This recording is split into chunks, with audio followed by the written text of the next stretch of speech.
Alright guys, we're back. Take two. So, I think we figured it out. We're going to go and try this out and hopefully it'll work. I do apologize again for the inconvenience of restarting a second one. I don't know why that popped up. Swipe to unlock. Okay. Alright, so here we go.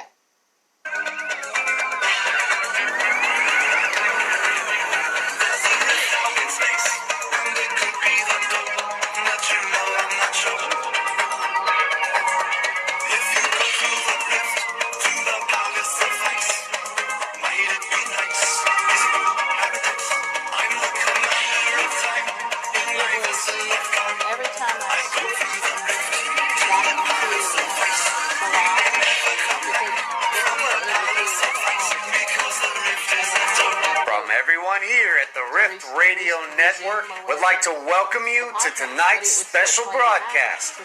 This work is protected by Creative Commons license. And now, a word from our sponsors. The Skeleton Key. This mystical shop, found exclusively on Facebook, is stationed in Blossom, Texas.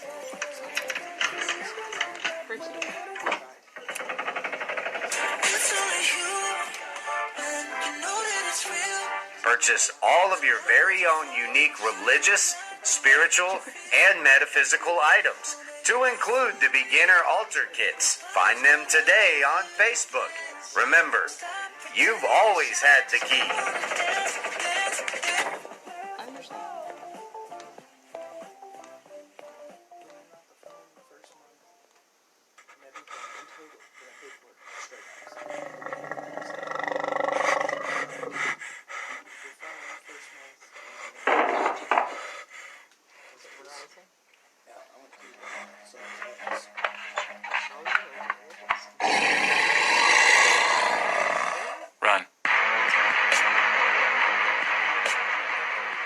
Come to Staunton, Virginia this fall to experience the creepiest place around. Take part in the Ghost of Staunton Tours, produced by Marty Siebel and the residents of Staunton. Ticket prices range from $8 to $13. Private group rates are available. Learn more and investigate the tales of Mary Baldwin from the Mary Baldwin College, the Old Western State Mental Asylum, and much more. For tour times, ticket prices, and dates, visit their website at www.ghostofstaunton.com or call 540-448-2743. Available tour dates are limited and filling up fast. Make sure to secure your reservations for this fall season. Get out of the house and become a part of history. The Ghost of Staunton Tours, only in Virginia's Shenandoah Valley. CDC guidelines are followed, and for questions, please visit www.ghostofstaunton.com or call 540-448-2743.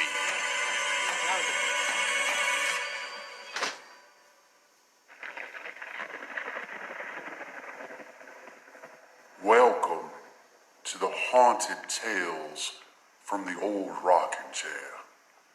And now your host, Christina Spencer.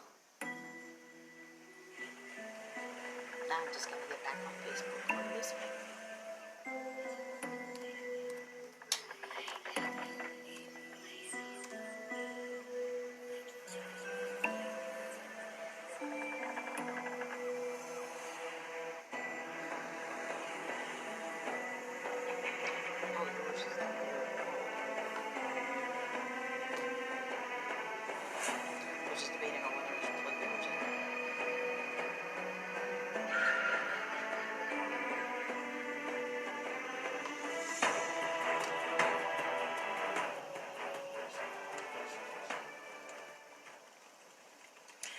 Well, hello there. Come on in and get cozy by the fireplace.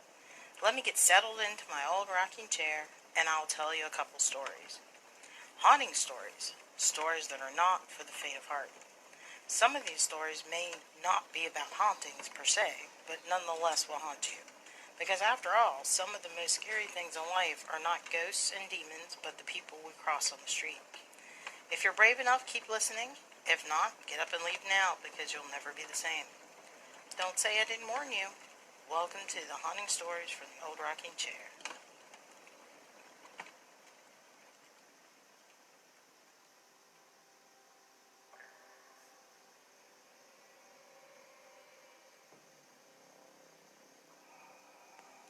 Sleepwalking Caused by Something Paranormal, written by Hale Sodin. So this happened about 5 years ago, but I had my first night terror in years last night, and it scared me. It made me want to talk about this for some reason. Sorry if this is long and doesn't make sense since I'm kind of unloading. In 2015, my friends and I decided to get an apartment together. We were just out of high school and wanted to get out on our own. My best friend and her now husband, I'll call them M and B, had a room on one side of the apartment, and another friend, I'll call her O, and I shared the other room. For the first week or so, everything was fine. Then one night, I started having pretty rough nightmares. I couldn't remember anything that happened during them, but I would wake up in the middle of the night screaming, or O would say that I was crying in my sleep, and she would have to come wake me up. At the time, we all didn't really think anything of it because I just recently lost my mom and was having a hard time with it, and we just brushed it off as grief. Around this time, weird things started happening around the apartment. Things would be moved where they shouldn't be, doors opening and closing by themselves, water turning on and off on its own, just small, weird things. Then one night, all hell kind of broke loose. M, D, and I were in the kitchen putting up groceries when a cabinet door slammed shut so hard that we turned and looked at it. While we were distracted with that, a ranch bottle flew off the counter and hit M right in the back. We were freaked out, but after we calmed down, we decided to just ignore it for the night and watch some TV. But on the way to the living room, we all noticed that there was something shining on the door frame. It was like an upside-down cross, or lines that were made with oil. It looked like someone had been anointing the top of the doorway with oil, and it was still fresh. So we ran and started looking at all the doors in the house, and they started to appear right in front of us. M was FaceTiming her mom while this was happening, and her mom recorded it so someone might still have a video of the symbols appearing out of nowhere. After a while, we decided to leave, and M's mom called her pastor and asked if he would come by. The pastor came the next day and blessed the house and told us it was safe to continue to stay there. After that, it just got worse. The nightmares turned into full-on night terrors and sleepwalking. But it wasn't just me having them anymore. Dee started to have them as well. They started off relatively small, with one of us walking into the kitchen and someone would find us just standing there. Or I would walk out onto the balcony and just lean over it. Then one night, M found Dee just standing in the kitchen with a knife in his hand. She came, woke us all up for help because he would start to try and cut her if she got too close. We finally got him to wake up, and we stayed up all night that night talking about what we were seeing in our dreams. In all of his dreams, he was seeing a creature that looked human, but was fully white. He had no face and had these really big antlers. He said that he was always just standing off to the side and he never actually talked, but it was like Dee could hear him, and he was telling him to do all these bad things. All of mine were like I still was awake, but then my mom would show up. But I could tell it wasn't my mom because her face just felt off. It was like something wearing her skin. When I would realize it wasn't actually her, she would start to attack me. After that, it was happening pretty much every other night, and it was just getting worse and worse. We woke up one night just screaming, and O and I ran into the other room to find Dee sitting there with blood all over his hands. M had woken up to him punching the full-body mirror and grabbed pieces of glass, and he was trying to slice his own wrist before M got him to wake up. After that, it was decided that Dee and I would leave for the day, and O and M would hide and remove everything sharp or breakable while we were gone. Looking back, we should have just moved out, but we were young and stupid and didn't have enough money to afford to leave. After that, they calmed back down some, but no matter what, I would always see my mom, and he would see the antler man.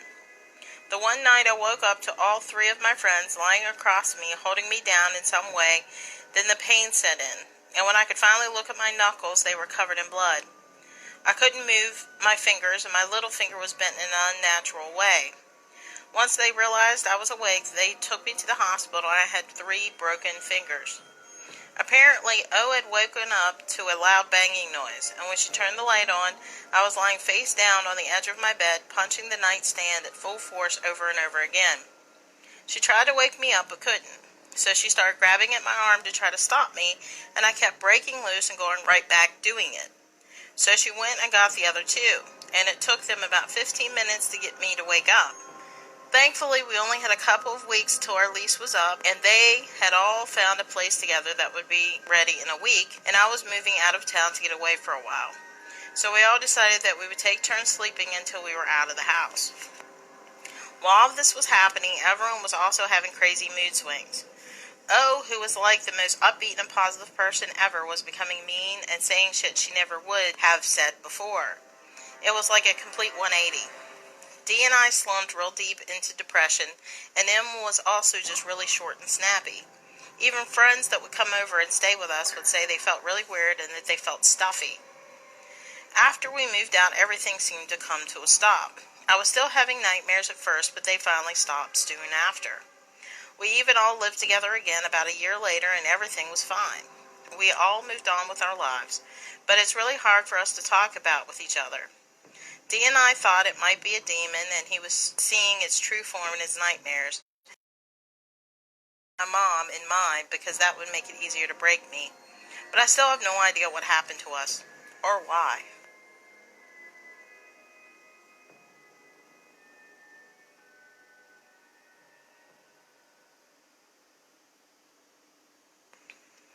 My grandmother, written by Cambo Juice. This is my first post, so bear with me. Some background info. My family is Cambodian and moved to New York City during the Khmer Rouge Rebellion. There were about 9 of us living in a 3-bedroom apartment in Brooklyn on Linden Boulevard.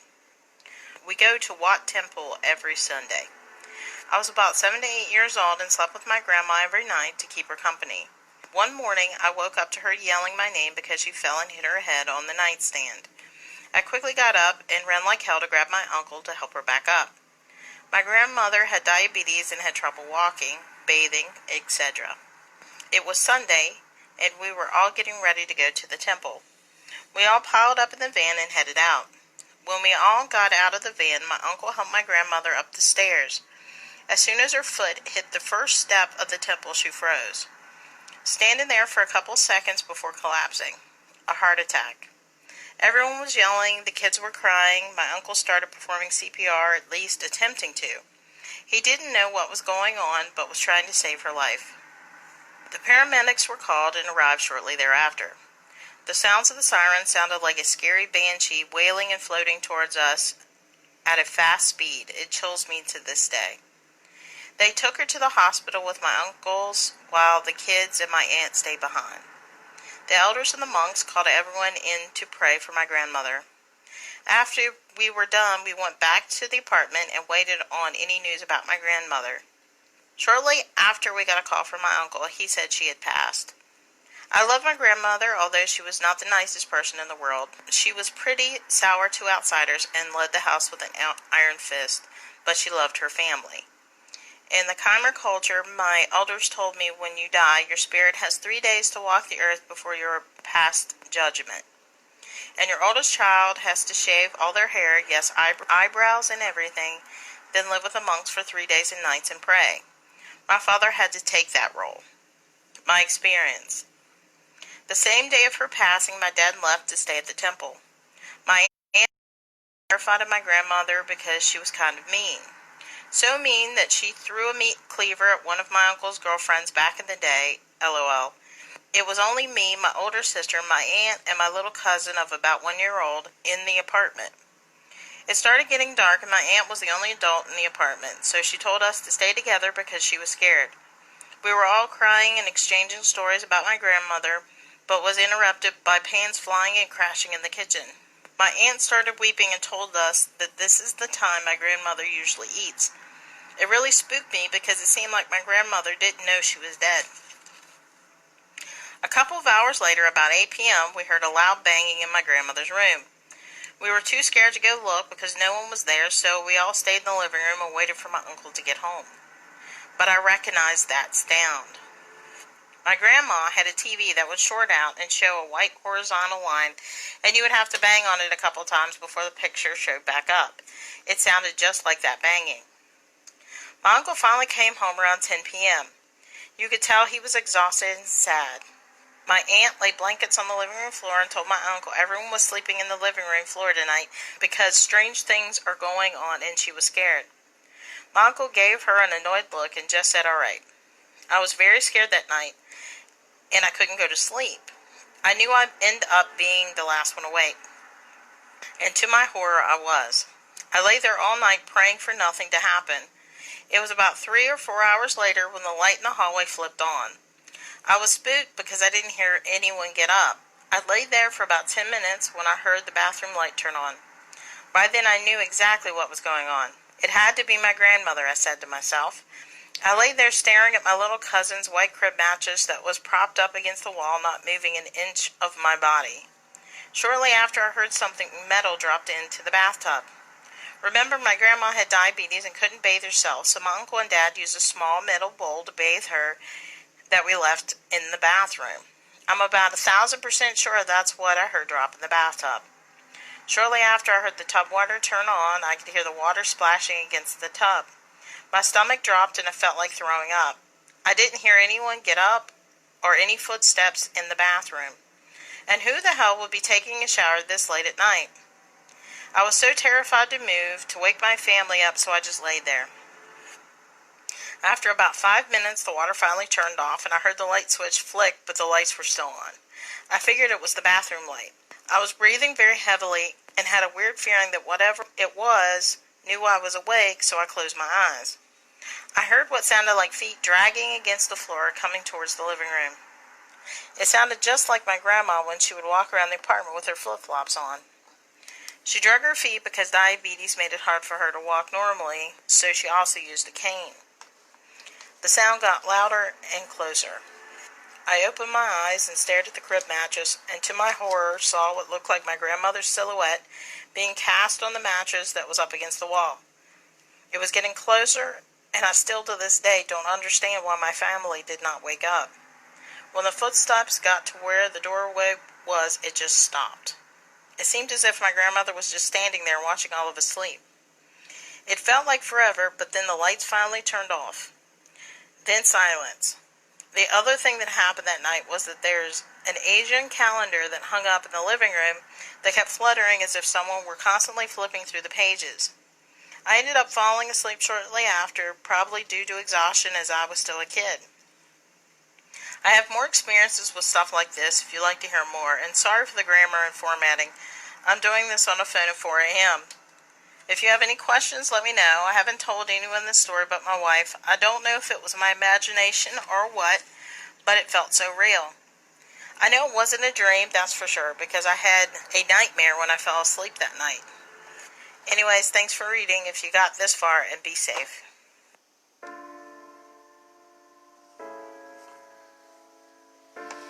The Morning Visitor, written by Method Writer 85. I had this supervisor named Kate. One day we had a discussion that turned into the unexplained, and she told me about something that happened when she was a teenager. She tried to debunk crazy things that have happened, but this one she just hasn't been able to do. It was the summer after she graduated from high school, sometime in the second half of the 1990s. She was 18 at the time. Her friend Billy was a few years older, but still lived with his mother in their house. This was in a small city in western Maryland, and Billy's house had just enough land that he could throw a raging day-to-night summer party complete with bonfire. At the same time, they weren't totally isolated, and random people from their surrounding neighborhoods would show up to his parties all the time. One day, Billy met this skater kid named Nick at a park one morning, and being a social animal guy, Billy invited him to hang out with him at his house. Billy probably also took some pity on Nick, because Nick told him he was a runaway who was living at the park. They would basically play video games, go on rides, and party till late at night. Nick started showing up every day at Billy's house, knocking on the door at 7 a.m. sharp, and engaging him in the morning till night drinking. He was about 16 with dark eyes and dark spiky hair. Remember, this was the 90s after all. And seemed fairly normal in everything except for a couple of things. First was that he always wore the same thing, a plain t-shirt and a pair of camo print cargo shorts. Despite the fact that he was sleeping at the park, his clothes always looked clean. The second is that he never had been seen eating or going to the bathroom, despite the fact that Nick was drinking heavily with Billy. Finally, odd enough, no one remembers actually feeling Nick's skin, even my supervisor, who had sat next to him in a car during a road trip. She hung out with Billy and Nick at Billy's house 2 times, and each time she and her friend felt like something was very off with Nick, especially when he would give off this laugh, and that just sounded very evil and maniacal. He also seemed to get kookier and weirder when they went on a road trip and got further away from Billy's city. Nick would never also shut up about his father's gun collection. Finally, Billy's hospitality reached its limits. After 2 weeks of waking Billy up at 7 a.m. to go party, Billy snapped at Nick at his front door. He said, "Look, Nick, you've been coming here every morning for 2 weeks. You're waking my mother up, who's trying to sleep. You really need to go now. Please, just come back later." Then he slammed the door shut, and Nick never showed up again. Billy came to Katie a little bit later with a newspaper article. It was about Nick, who had apparently killed himself. Nick had escaped from the mental asylum his parents put him in that was located in Billy's hometown. He got to his father's house and shot himself with his father's gun. Billy was originally upset because he felt like he must have put Nick over the edge when he kicked him out, until he checked the date. Nick had committed suicide on July 10th. That was 2 weeks before they'd even met.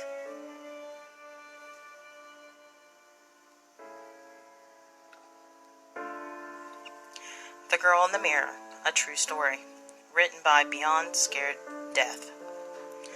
I was about the age of 13 when this story took place. I live in an old house just on the outside of a large city, and it was surrounded by cornfields and forests. I'd lived there all of my life before this happened. It was a dreary summer night, which is mostly normal for the place I live. But on this particular night, something just felt off.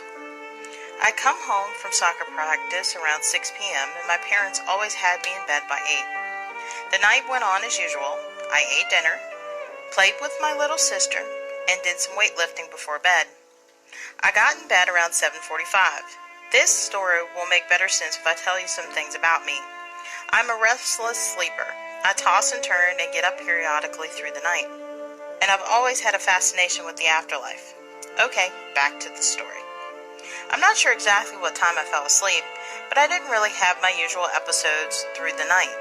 This was the first night I slept peacefully in years. I was suddenly awoke by a strange noise coming from the bathroom in my bedroom. Since I had to use the bathroom anyway, I decided to go check it out. I thought it might be a mouse or a bat, since we live in the country and the house is old and has holes in the outer walls. I went in the bathroom. I didn't see anything, so I proceeded on my way to pee. After peeing, I washed my hands and face, and when I was washing my face, I looked up in the large mirror that overhangs my sink. Since there was still water in my eyes, my vision was blurry and I couldn't really see much. But I thought I saw something behind me, but I thought it was just my mind playing tricks on me. I dried my face off and looked up at the mirror again. Right behind me, there was a little girl. She was clutching my body, almost as if she was hiding from something. Her ghostly outline scared me at first, but as I kept looking, I could tell that whatever was scaring her was coming from the basement. So I walked to the basement door and opened it slightly at first because I was very scared of what might be behind it. This being said, I've lived in the house my entire life and have never been in the basement. My dad mentioned to me that it had 3 separate parts, all separated by small windows that she could barely fit through. So I walked down the basement steps and got down to the bottom where the light switch was, and I turned it on. All seemed like it was okay. That's until I heard what sounded like crying from one of the other parts of the basement. In my mind, I was thinking, screw this shit. But in my heart, I knew I had to see what it was. So I ventured through the first part of the basement, and the light couldn't reach the other side where the other room was. It was pitch black. I still heard crying, but since it was so dark, I couldn't see anything. Something gave me the urge to go to the far corner of the room, because the way the moonlight reflected off the floor, you could kind of see with a little light you had. I walked over to the corner and stared directly into the middle of the room. There, in the middle of the room, was a chair. It had shackles for the feet and what looked like to be some kind of restraint for the arms or something like that. That's when I noticed there was someone sitting in that chair. I walked closer, only to reveal that it was the same little girl ghost that had been crying previously in the bathroom. She was also crying there, and had needles stuck in her arms. They were draining some type of fluid into her. All was quiet until she started screaming. It was so high-pitched I thought it sounded like a siren, or something of that nature. She was saying words, but I couldn't make out anything she was saying, until she spoke 5 menacing words that made my heart sink. She said, "Get out. Daddy is coming."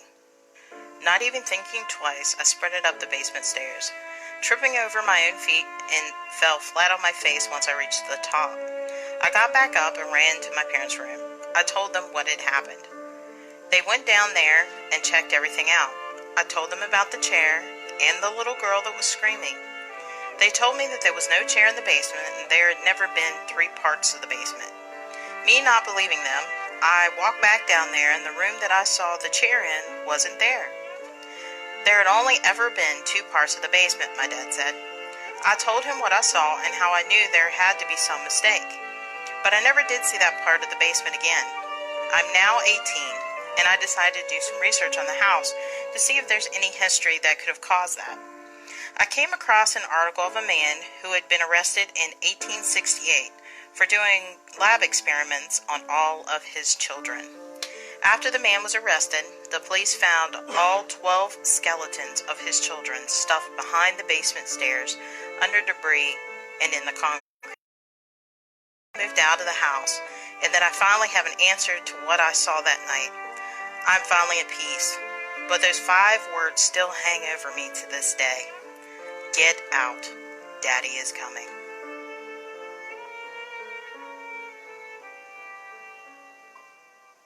That one gave me the heebie-jeebies. First time I read it. The Grinning Man, a True Story. Written by Makalove at www.thegrin.com. My name is Matthew Calamaine, and I'm a writer and director of a feature film titled The Grin, a story that is based on true events that actually happened on set where it was filmed, or otherwise known as my house from childhood. I found myself at home one weekend night. My parents were out of town, and I was returning from a canceled sleepover at a friend's house. The lights were on when I got to the door, and I remember getting a phone call from the same friend shortly thereafter, which would end up being the last normal event of the night. My brother was playing video games in the next room, and I could hear him tapping furiously at the video game while I spoke on the cordless phone. I walked around the living room and ended the phone call in the kitchen when I remembered hearing some kind of high-pitched squeal that came from the house somewhere, and I couldn't place where it was coming from as it sounded the same in every room I went to investigate. It ended after about a minute after it started and was interrupted by the phone ringing, but the phone was not in the kitchen where I left it. It was in the bathroom on the counter in front of the sink. I answered the phone and there was nobody there, so I hung up. It was at this point where I heard a dragging sound, like a large heavy object was being dragged in the attic crawl space above me. I followed the sound as it slowly navigated from room to room, and it ended up in my parents' room, who still had a waterbed. After the sound made it to the far wall, it stopped and the phone rang again. This time my friend was on the other end of it.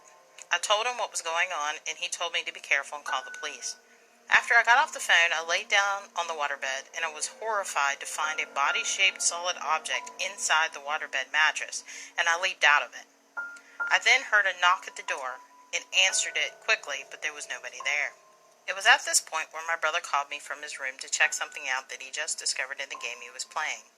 And a little more than annoyed at his lack of interest in what was going on, I stormed into his room. There was nobody there. His bed was made, and the room was spotless.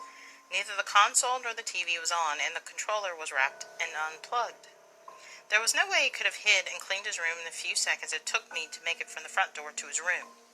I had to be alone the entire night, hearing for 20 straight minutes my brother playing a game that he was not present to be playing. The phone rang again, but again it was not where I left it. This time it was resting on the kitchen counter where I originally had left it. so walked through the entire house to answer it. It was my friend calling again, this time saying that the call was dropped for some reason and he was calling me back. I explained what just happened and there was another knock at the door. Since I was standing right next to it, I peeked out the window within 2 seconds of the knocks and there was nobody there. At this point, I opened the door and stepped onto the porch to make sure I didn't see anyone running away, as I had a large, wide open yard and there was nothing to hide behind. I walked into the yard to look around, but didn't find anything. I found myself engaged in several more minutes of talking before my friend got off the line, and it was at this moment when I realized that the place I'd been staring off into space in while talking, there were two very dark, black, reflective eyes looking back at me. The figure was tall and lanky, and stood 10 feet or so from me in the shadows cast by the front garage from the front door light. The most notable feature he wore was an inhumanly large smile, and he was grinning with oily metallic teeth from literally ear to ear. Despite me staring directly at him for more than 5 minutes, I pretended I did not notice him and through willpower alone made it inside the house without running as fast as I could and instead walked calmly. I remember feeling like if I ran, he would chase me, and somehow I knew that he would have caught me easily. Barricaded myself in my room for the rest of the night and did not fall asleep until the sun came up the next morning and my parents were finally home. Nothing like that had ever happened to me before, and nothing like that has happened to me since.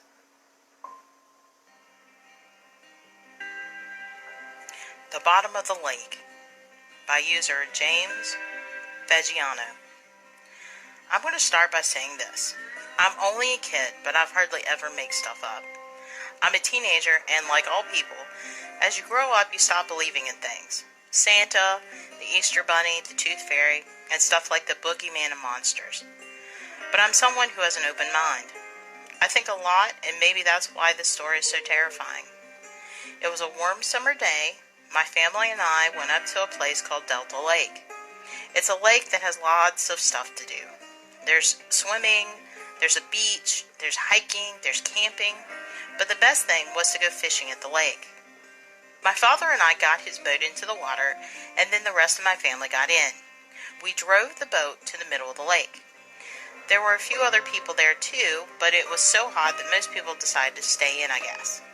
My father and I fished while my mother and sister ate snacks, went swimming, and listened to music. It was a long, hot day, but it eventually came to an end. The sun was setting, the crickets were chirping, and the water was getting cooler. It had been such a hot day that I decided to jump in the water. When I jumped in, it was very cold, but I guess I kind of enjoyed it. My dad was packing all his stuff up, and so was my mother and sister. While they were busy, I swam a little further away from the boat. And like I said, before the sun was setting and it was getting dark. I was getting tired of swimming, so I decided it was time to head back. Then just as I was about to swim to the boat, I felt something grab my leg. It felt like a hand. It was colder than the water, and I felt some sort of sharp object digging into my leg. I looked down and I was shocked at the sight. It was a boy who looked only a few years younger than me, except he wasn't actually human.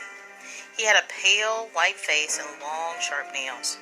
His clothes were ripped, and that wasn't the scariest thing. As I studied his face, I noticed that his eye sockets were empty and his nose had been badly damaged. I wanted to scream and cry, but I was too scared to do anything. As soon as I got a grip on myself, I swam back to the boat as quickly as I could. When I finally got onto the boat, I looked back into the water and saw the boy staring at me with a sinister grin across his face. Then suddenly he disappeared into the water. I wanted to tell my parents, but I knew they wouldn't believe me. We got back to the shore, got the boat on the trailer, and went home. That night, as I took my nightly shower, I couldn't stop thinking about what I saw. Later that night, as I went to bed, I thought about it more and more until finally I fell asleep. 2 weeks later, me and my family went up to our friend's house. It was a family of 4, a mother, a father, a 3-year-old daughter, and their son who was in college. That evening, my parents talked and drank beer while my sister and their daughter played together. I normally just go on my phone and watch YouTube, but the memory still haunted my mind.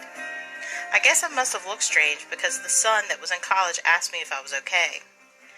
The thought had haunted me so much that I decided it was best to tell someone. I then told him everything, the boy, his face, and how he grabbed my leg. I thought he would just laugh at me and tell me I was crazy, but he didn't. Instead, he went on to tell me a story of his own. He had gone to Delta Lake years ago and saw the same boy in the bottom of the lake. It scared the life out of him. He went back home and researched the history of the lake. It turns out that there used to be a village where the lake is now, and there was a story that people in the village would tell. They would say that a demon lived amongst them. He wasn't a normal scary demon, though. The demon took the form of a young, deceased boy who would lure children towards him, then killed them. I felt even more unsettled at this point, and it wasn't even because of the boy. It was because I remembered something. When I went into the water, I heard something. I couldn't quite understand it, but the voice was telling me to swim to the bottom of the lake. To this day, I fear that I could have died. Today, I'm in high school, and that was a few years ago. I didn't plan to tell the story until what happened today. My best friend came to school crying. He had been gone a few weeks, but today he was back. At lunch, I asked what happened, and he was sad. He said that his little brother had died a few weeks ago. He fell into the water at the lake and drowned. But my friend was suspicious about the whole situation.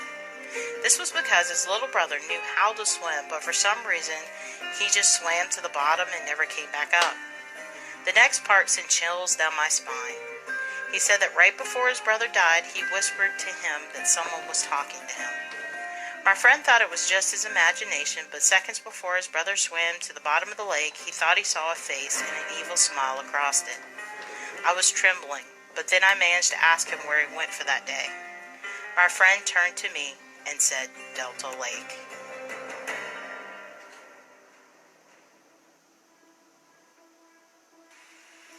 A Changed Friend, written by Ghost Hobbit 1. This is my first post on here and also my first paranormal experience, so I apologize for the probable length and horrid wording of the story. For the sake of the story, though, I'm calling my friends Friend 1 and Friend 2 to save time. A couple of years ago, two friends and myself decided to check out Ox Sable Cemetery for the first time. It was about 6 p.m. when we finally arrived. Friend 1 drove us all there and parked his car outside the cemetery by the back gate under a big tree. We got out and started taking pictures of the headstones. I had inadvertently walked away from them while taking pictures and ended up by the mausoleum. It was a small one with green metal doors and sadly a bunch of graffiti on them saying things like stay out, don't listen, run, and etc. The thing that caught my attention the most is that even though the doors were wide open, it was insanely dark in there. I shone my flashlight inside and saw more graffiti on the walls, ceiling, and floor, along with a couple shovels leaning against the back wall. I snapped some pictures and move on. It's starting to get a bit dark by this point, so we find each other and decide to leave.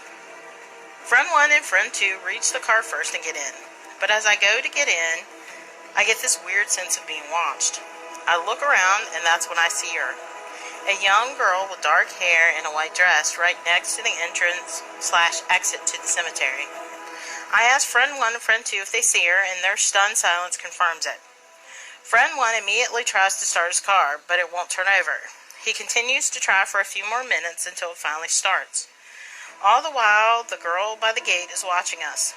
Now, to get out of the cemetery, Friend 1 has to back up a little to turn around. So he goes to, but hits something. We all think he's hit a headstone, so we get out with our flashlights to check the damage. There's nothing there that he could have hit or gone over. So we get back into the car and Friend 1 continues to turn around. Now, Friend 2 has been quiet this whole time pretty much, which is really, really odd for him. So I try to engage him. He flat out ignores me from the passenger seat, so I start poking his arm. I've never seen such a look of hatred on his face before. He slowly had turned to face me in the back seat, but his eyes were closed. When he opened them, his normally dark brown eyes were now a bright green, and his face, there was something off about it. It had changed. I told Friend 1 to get out of the cemetery as fast as possible. There was something wrong with Friend 2. He asked what I meant, but I couldn't speak after that. Friend 2's stare was frightening. I've never been afraid of Friend 2 until that moment. Friend 2 whipped back around to look out the windshield and started speaking really fast the closer we got to the exit. Neither Friend 1 or I could make out what he was saying, so we just kept giving each other worried looks in the rearview mirror. Once out of the cemetery, Friend 2 immediately went quiet, and we saw he was kind of slumped over in the passenger seat. Friend 1 pulled over so we could check on Friend 2.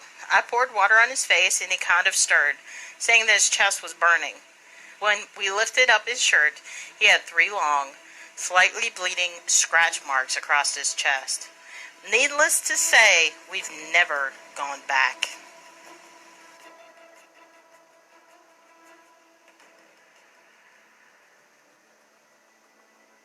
I Think the Water Plant is Haunted. Written by Big Country Red, 1993. Hello everyone. I'm a water treatment plant operator. Been doing this about a decade. I've been the night shift guy my whole career. The night shifts are normally quiet and can be boring if everything is going to plan. My plant has a few different buildings. The oldest is 60 or so years old. The main building I spend a majority of the shift in is only roughly 20 years old.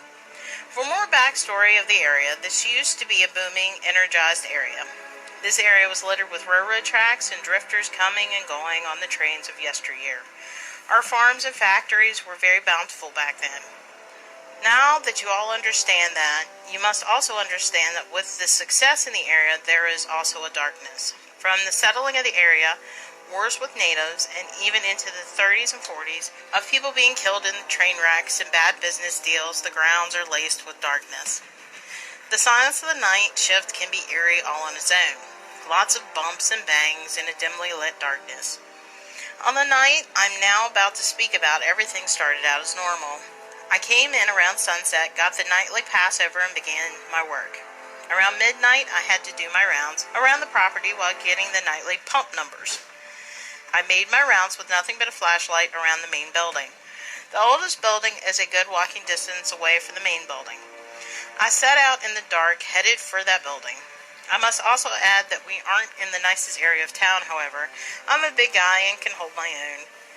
As I made my walk, I got an uneasy feeling. I had gotten them before, but I have a job to do and nothing came out of it. I rounded the corner and unlocked the door. As I did this, the hairs on the back of my neck stood up. Again, I have a job to do that. I opened the door, and there stood nothing. I walked in and proceeded to get my numbers. I turned around to walk to the exit. As I turned to shut the door, I looked up down the hallway to see a woman in pure white looking at me through the other door. I almost jumped out of my boots and pissed myself a little. I fell backwards. As I came back to reality, I once again made eye contact with the entity. As I met her gaze, everything in me said, "Hey, your life's in danger, buddy." Her face distorted and started to shift around. I was now frozen as she shifted into what looked like an Indian warrior. His eyes were glowing. As I got to my feet, he had shifted into this huge wolf creature. The growls were chilling, to say the least. It snarled and then ran right towards me. I had no time to even shut the door. I ran as fast as I could, screaming bloody murder. I felt like it was trying to bite my backside. It got a hold of my pants leg and tore it to shreds. I stumbled, rolled, but somehow managed to come up on my feet. I darted into the main building, and as I shut the door, I felt a hard thud on the other side. I locked the doors and cowered down inside.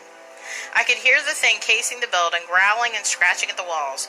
I got the courage to look out the window, just to end up face to face with a white lady again. I had the police come and sit with me till the sun came up. No one else has seen the white lady since. It's still quite freaky, but I still have a job to do.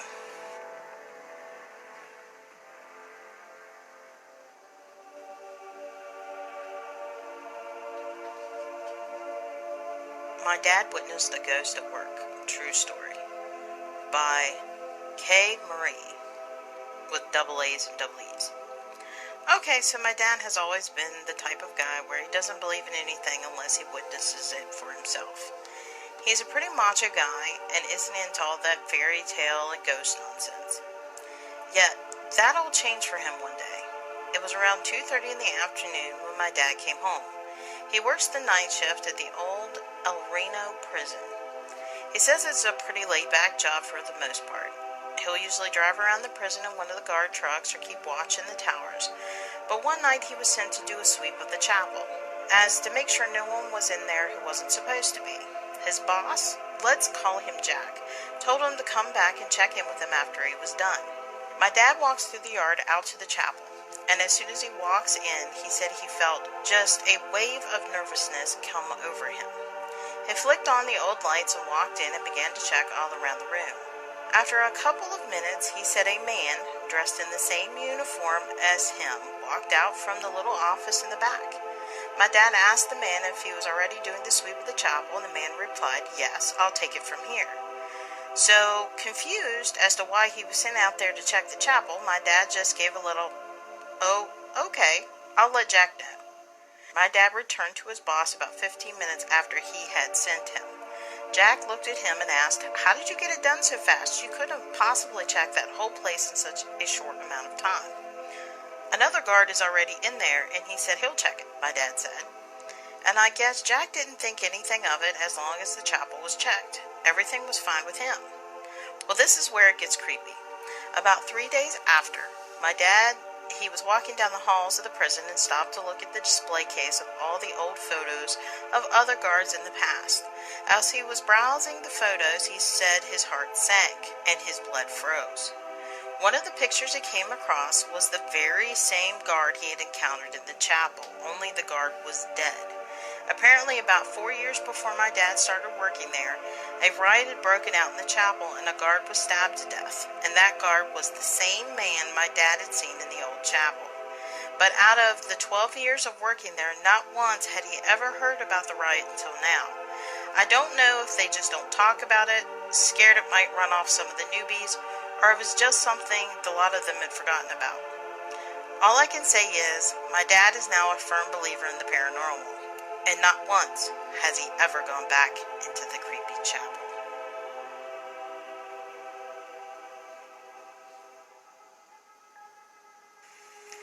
Ghost Train, written by the Drowned Hounds.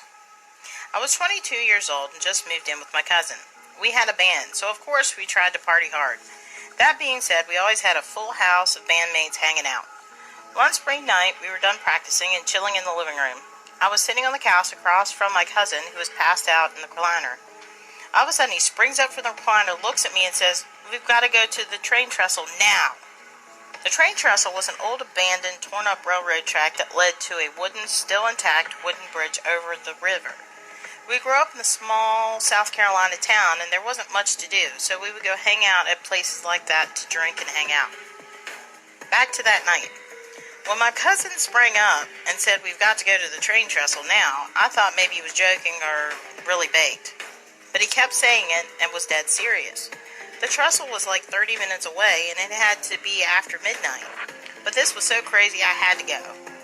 So we started heading out the door, and all our friends outside smoking asked where the hell we were going. I told them what my cousin said, and they couldn't pass it up either. So around 6 of us piled in my cousin's 93 Ford Bronco and headed out. The 30-minute ride to the trestle was completely silent except for a few drunken, "What the hell are we doing?" My cousin kept saying, "I don't know, I just feel like we gotta go." We turned down the gravel road that leads to the abandoned train trestle. We followed it up like a half a mile. You make a left turn, and we're looking at the trestle about at our 11 o'clock vantage point. We all got out of the Bronco and walked towards the bridge. We didn't even make it 10 steps when a faint light appeared in the distance, and it kept getting brighter. The light keeps coming, and now it's crossing the bridge. I remember one of my friends fearfully asking, "What the hell is going on?" The light kept getting brighter and brighter, and then finally I comprehended what I was seeing. It's a train.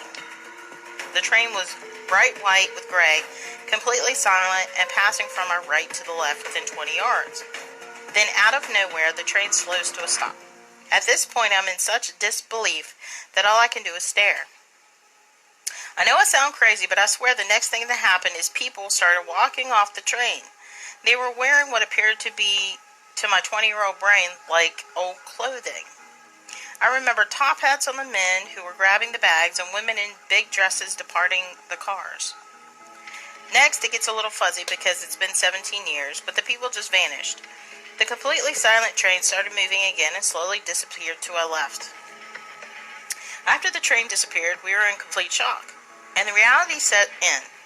We started freaking out and trying to figure out what the hell just happened.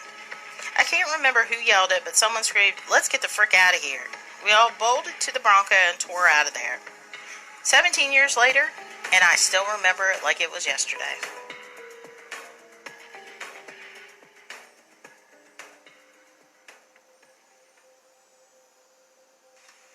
This House Possessed, my personal true story. Written by Vicaria.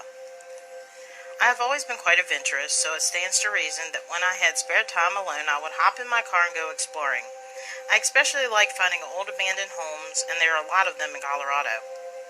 My husband hated the fact that I would do this completely alone, and he was always afraid I would get into trouble. When I saw a no trespassing sign, it was an invitation, so it's no surprise that I would often be where I wasn't supposed to be.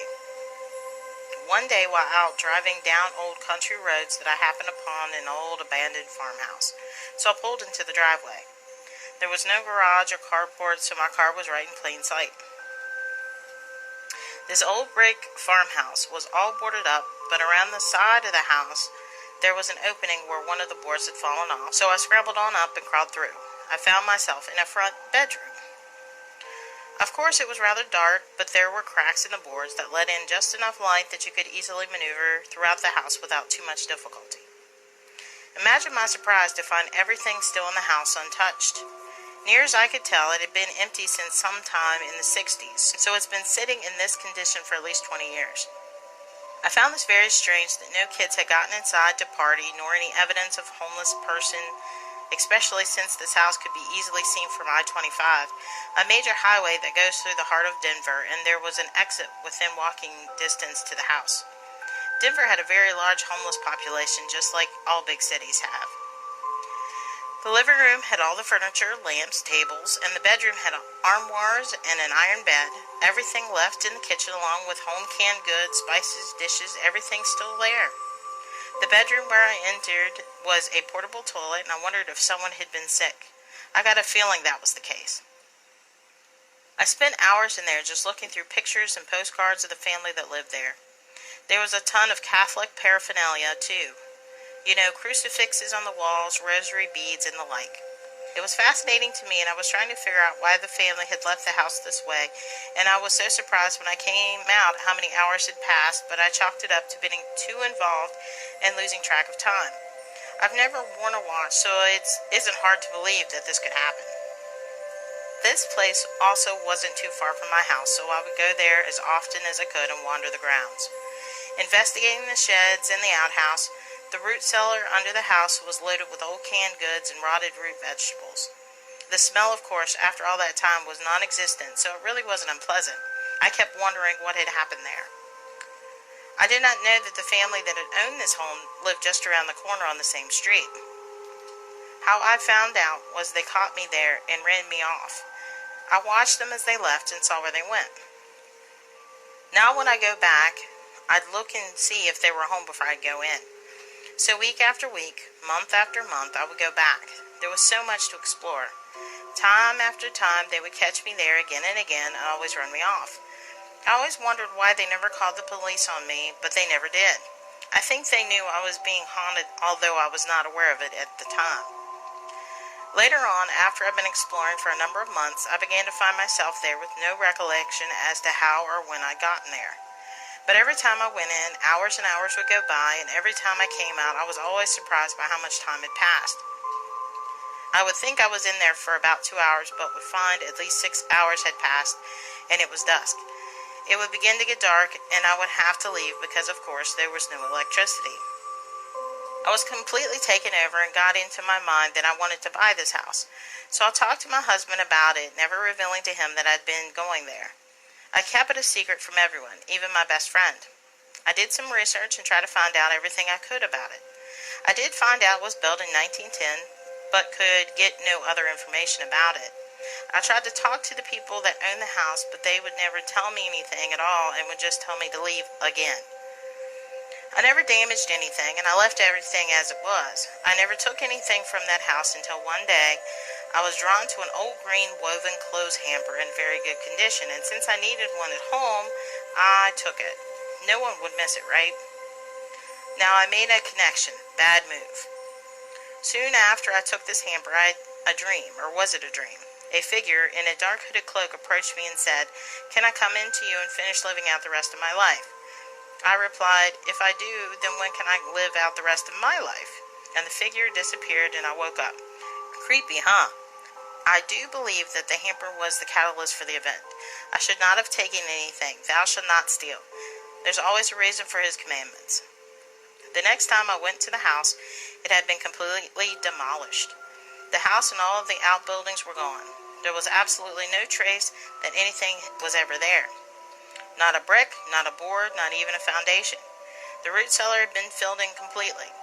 I was devastated. I wondered how and why they did this. The house was safe and could have been sold. I had been going there 2 and 3 times a week, so I didn't know how this was accomplished so quickly. I wonder if the dream came after the destruction, but I had not known what they had done, and the hamper made it possible for the spirit to come to me. I kept the hamper for a number of years and was always haunted by whatever happened there. As long as I held on to it, I could not release myself from the spirit that inhabited the house, although I never had any more dreams. I finally did rid myself of it, though, because I knew as long as I hung on to it, I'd never be free. I do not remember how I disposed of it, but it wasn't until then that I was finally released, but this had gone on for years. I am very much more careful now, when and where I go, and will stand outside and take the time to size up the spirit or spirits connected to these old places before entering. Please, if you're out exploring and you find a place like this, don't take anything, as you don't know what you're bringing home. And if you have taken anything from a house like this, get rid of it now.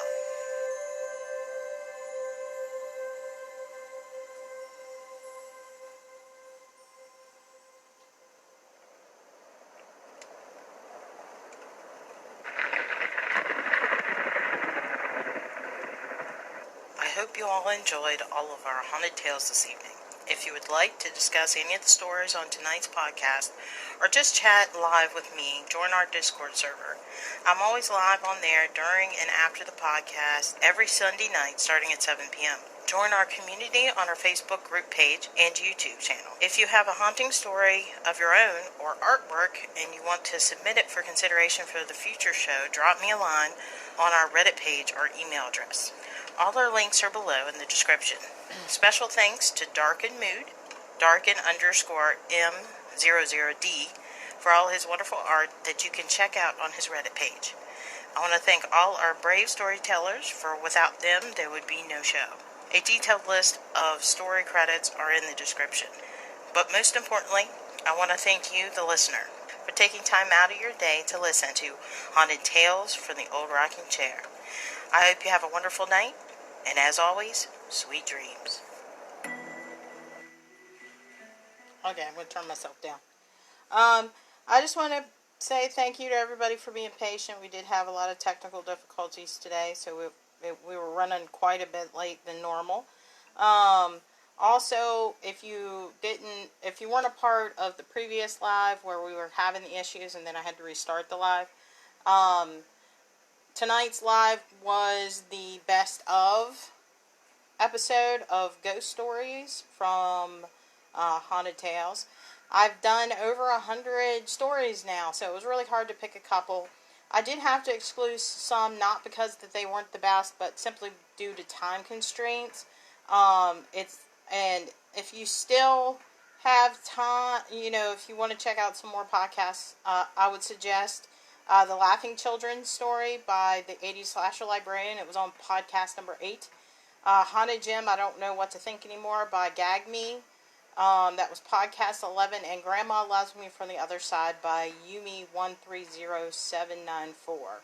I would definitely check those out if you have some time. I just wanted to give them an honorable mention because they were wonderful stories. It's just they were so long that I felt like there would be some really good stories that have to be excluded, because literally those 3 would be the entire podcast, because I'm only limited to an hour per episode. Also, just a reminder, this is a Rift Radio Network production. Check out the Rift Radio Network. They have plenty of different podcasters that do a whole bunch of different genres. So I'm sure there you can find other great, wonderful podcasters to listen to also. Give them a chance. I want to thank everybody for spending some time with me and listening to my stories tonight. Next week, we are doing Bizarre Creepy Encounters, the best of. Because there was so many good stories. I was just like, I wanted to do ghost stories because it's Hallows Day, and I just thought it was appropriate. And then I thought next week we'll do creepy, bizarre encounters. So that'll be fun. So tune in next week. As always, thank you for tuning in to Haunted Tales from the Old Rocking Chair. And always, sweet sleep. If I can talk, sweet dreams.